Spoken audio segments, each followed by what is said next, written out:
Lisa virus എന്ന റാബ്ഡോവിറിഡെ ഗ്രൂപ്പിൽപ്പെട്ട വൈറസാണ് മനുഷ്യരിലും മറ്റ് സസ്തനികളിലും റാബീസ് എന്ന രോഗം ഉണ്ടാക്കുന്നത്. കടിയിലൂടെയോ മാന്തലിലൂടെയോ നക്കുന്നതിലൂടെയോ ശരീരത്തിൽ എത്തിയ വൈറസ് പതിയെ നാഡീഞരമ്പുകൾ അഥവാ നെർവ് ഫൈബേഴ്സ് വഴി തലച്ചോറിലേക്ക് എത്തും. ഇത് എത്ര സമയം കൊണ്ട് എത്തുന്നു എന്നതാണ് ഇവിടെ incubation period.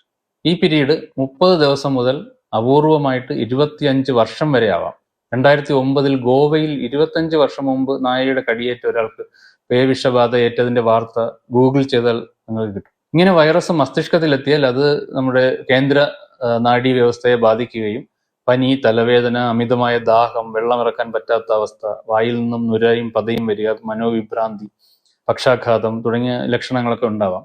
Prevention is better than cure എന്ന വാചകം ഏറ്റവും സ്യൂട്ടബിൾ ആകുന്ന ഒരു രോഗാവസ്ഥയാണ് റാബീസ്.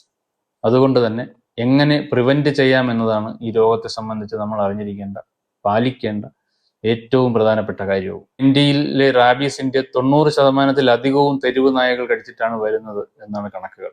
ബാക്കി 10%-ൽ താഴെ മാത്രമാണ് വളർത്തു മൃഗങ്ങളിൽ നിന്നും മറ്റ് മൃഗങ്ങളിൽ നിന്നും കിട്ടുന്നുള്ളൂ.